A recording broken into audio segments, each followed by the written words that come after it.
Saudara mau diuji seperti ini? Ini roh. Kalau Roh Kudus yang bawa Yesus ke pengujian, engkau pun dibawa ke pengujian. Katakan amin. Kudoakan kalian supaya diuji, supaya murni. Yang belum diuji supaya diuji.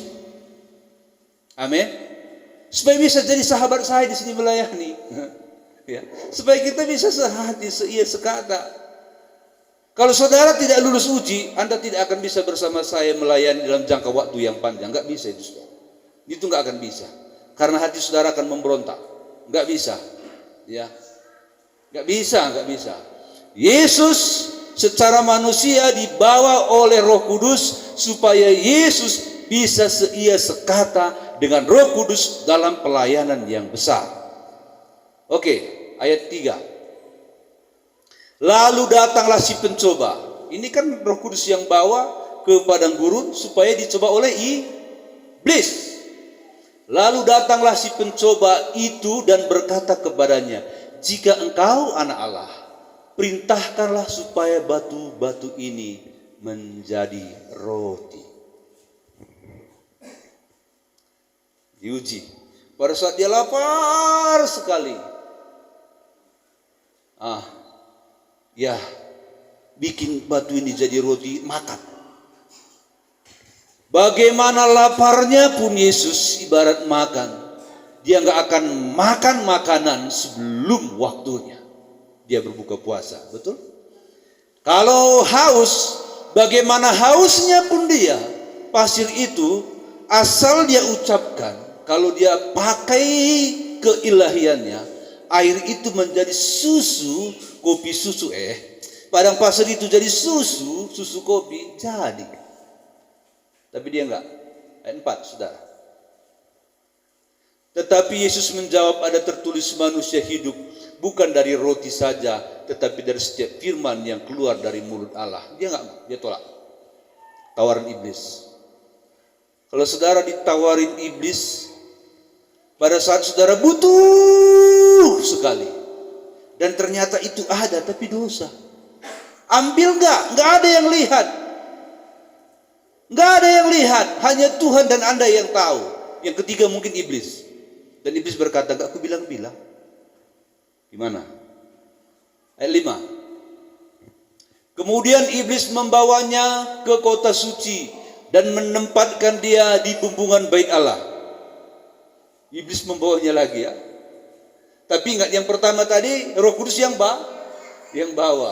Lalu iblis mengerjakan, mengujinya, mencobanya. Kemudian iblis membawanya ke kota suci dan menempatkan dia di bumbungan bait Allah. Lanjut. 6. Lalu berkata kepadanya, jika engkau anak Allah, wow, benar ya. Jika engkau anak Allah, ini benar dia anak Allah. Jatuhkanlah dirimu ke bawah, sebab ada tertulis mengenai engkau, ia akan memerintahkan malaikat-malaikatnya dan mereka akan menatang engkau di atas tangannya supaya kakimu jangan terantuk kepada batu. Ini atraksi yang luar biasa ya, ditawarkan iblis. Jatuhkan dirimu dari bumbungan bait Allah, atraksi. Maka seluruh Yerusalem akan melihat. Waktu engkau jatuh ke bawah, datang beribu-ribu malaikat menangkapmu, menatang kakimu. Ayat 7. Yesus berkata kepadanya, ada pula tertulis, janganlah engkau mencobai Tuhan Allah. Ditolak kan? Oke, nomor ayat 8. 3 di sini, 3 kali dicoba. Ayat 8. Dan iblis membawanya pula ke atas gunung yang sangat tinggi dan memperlihatkan kepadanya semua kerajaan dunia dan kemegahannya. Diperlihatkan iblis semua kerajaan dunia. Apa di kerajaan dunia? Melimpah ya, segalanya ada. Mulai dari harta, mulai dari tahta, harta dan wanita. Semua itu ada.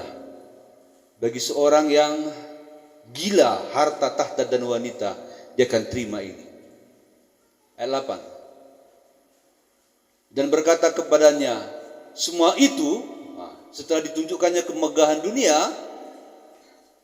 iblis berkata kepadanya, semua itu akan kuberikan kepadamu jika engkau sujud menyembah aku.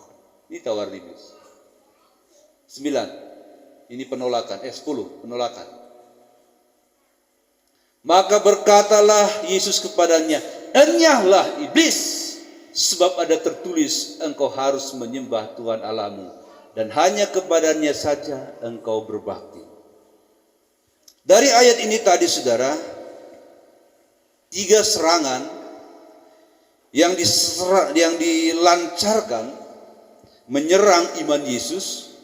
1, makanan, soal perut, takut lapar, pokoknya itulah ya, kebutuhan sehari-hari. Kedua, ketenaran, untuk menjadi seorang yang hebat, loncat dari atas bumbungan bait suci, dia tolak. Yang ketiga, kerajaan, kejayaan, kemegahan dunia, dia tolak. Baru terbukti Yesus beriman. Amin. Oke saudara, ingat saudara,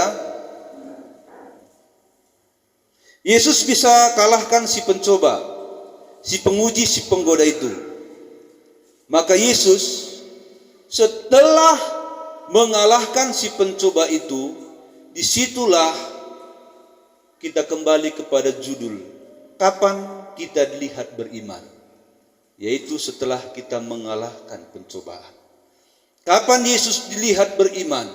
Setelah dia mengalahkan pencobaan. Dan bukan hanya sebatas sesudah mengalahkan pencobaan hari ini, 2 hari yang lalu, tetapi ingat, kita akan masih berperang lagi di hari-hari yang akan datang, dan di situ pun kita harus buktikan kita beriman. Amin. Amin.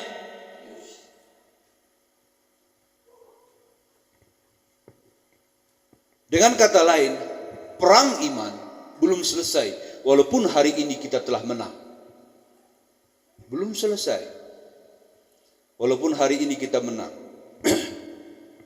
Di tahun baru, tanggal 1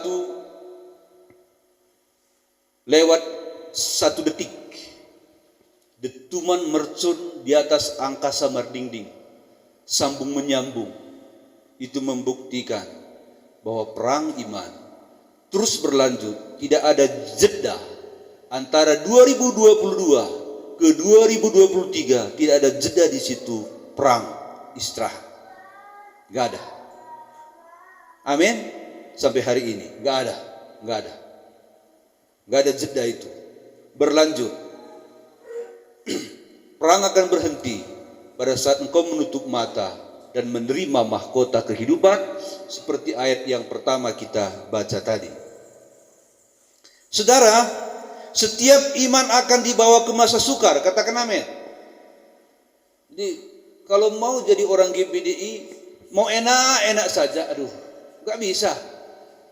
Itu Anda hanya menjadi orang yang gampangan gitu, gampangan. Masuk GBDI, masuk perang rohani, amin. Masuk perang iman. Kalau saudara belum menghadapi perang iman, Anda akan masuk. Dengar kalimat saya. Kalau engkau belum masuk perang iman, engkau akan masuk. Dan lihatlah betapa berat dan sukarnya ada di dalam.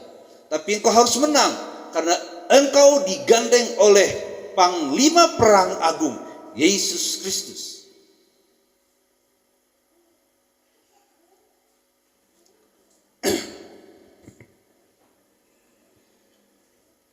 Jadi sekali lagi, setiap iman akan dibawa ke masa sukar dan juga masa senang. Jadi perang iman bukan hanya berada di medan yang sukar, tapi perang iman juga berada di masa yang senang.